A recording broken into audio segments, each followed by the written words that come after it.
We are less than 2 months away from the release of the Ahsoka Tano show, and I feel like Disney is beginning to prime the pump in case things don't exactly go the way they want it to. But before we get into that, let's talk about Ahsoka Tano as a character.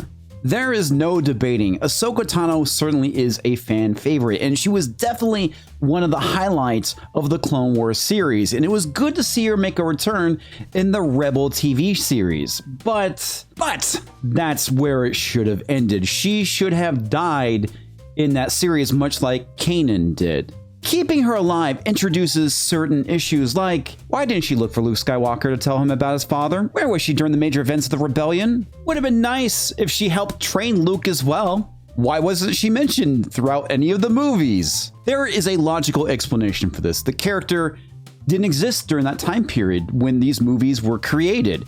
It was done after the fact, and therein lies the problem, at least with keeping her alive during the timeline of Luke Skywalker. She should have died at the end of Rebels when she faced down with Darth Vader. It would make a lot more sense for that to be the character's end, rather than having her appear alongside Luke Skywalker in the Boba Fett series, which was completely underwhelming. And to cast Rosario Dawson instead of Ashley Eckstein as the character? There is so much that actually brings to that character.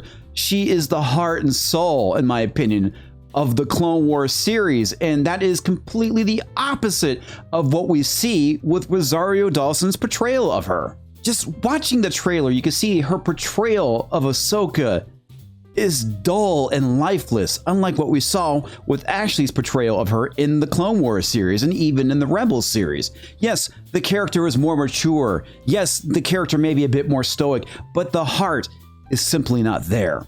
And this is my personal favorite one, and by favorite, I mean it's totally not. The fact that they're doing Heir to the Empire without Han, Luke, and Leia, instead they're doing it with Ahsoka, Sabine, and Hera. Great job, Disney! And I think that's going to be a huge issue with the series, which is the reason why I think they're priming the pump. So let's go and take a look at this interview with Rosario Dawson talking about the Ahsoka series. Ahsoka producer announces 3 biggest Rebels characters in new Disney Plus show.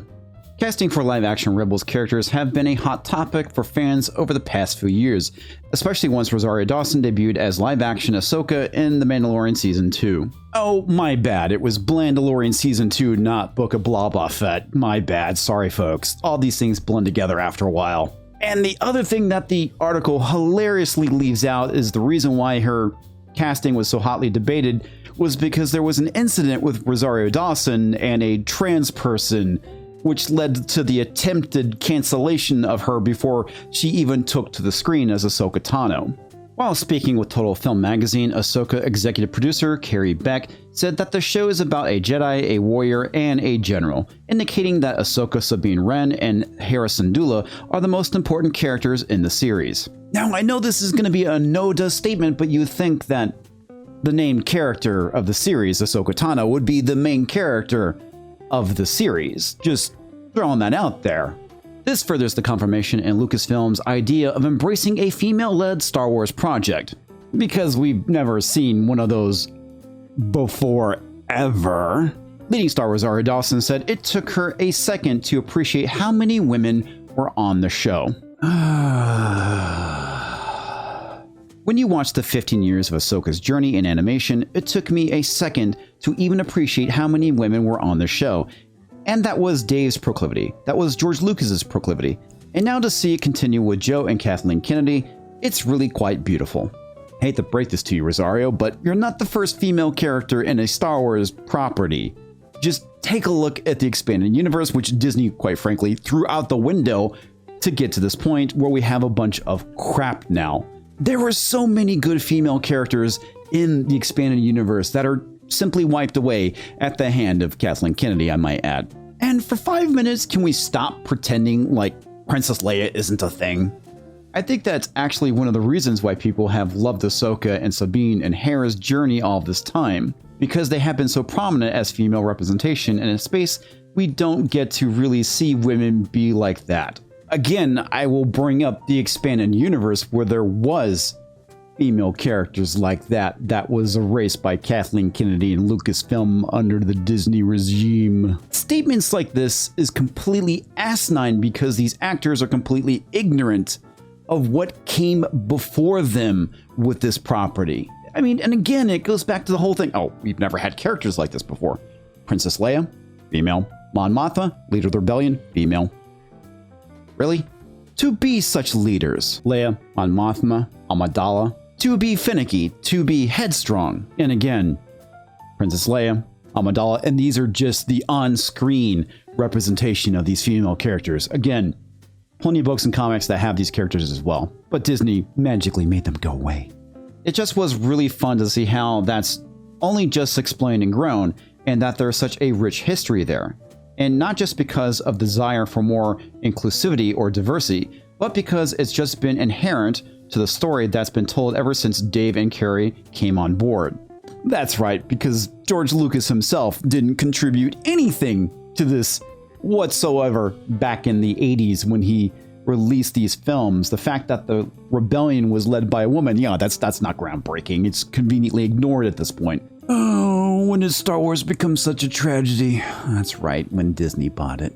Ahsoka, setting a precedent for female-led Star Wars projects. The thing I find so entertaining about this article is the fact that at this point they're ignoring Disney's own accomplishments, like with the sequel trilogy. Jyn Erso. That was female-led, wasn't it? I'm pretty sure it was. Just throwing that out there. Star Wars has long been a place of putting women in a position of power, specifically making Princess Leia in the original film not just a damsel in distress, but a badass who knows how to wield a blaster. Well, thank you for making my point for me. We can stop reading this article now. And this is the problem with needing to be the first in everything, because it's technically already been done. And this isn't any different than what we saw with the Acolyte interviews during Star Wars World or whatever the hell it's called. Celebration, Star Wars Celebration. Sorry, my bad. I don't care. But we saw this exact same thing there with one of the actresses, and I'll just roll the clip for you. She's a powerful leader. Yes. In a very woman-centered world, which I was very excited to kind of be in that, because I feel like Star Wars is very like patriarchal, so it was kind of cool to have like this sort of woman-centered figure. It's never been done before. And like I said, I think what they're doing is they're priming the pump for if things don't go their way, they can simply say, well, it's because of all those misogynistic nerds that hate strong women. Instead, not realizing what we hate actually is poorly written characters, which is probably what we're going to be getting with these series. The issue here, on top of that, is they like to hide behind human shields, and we saw this with the Obi-Wan Kenobi series with Moses Ingram, where they claimed that she was being harassed, and quite frankly, it's a possibility, but when they posted evidence, it was like 3 things on Instagram and nothing else. Proof. Not really. Anyway, that's all I have for this video. If you enjoyed my content, I suggest you go and watch this next upcoming video, and I'll catch you next time.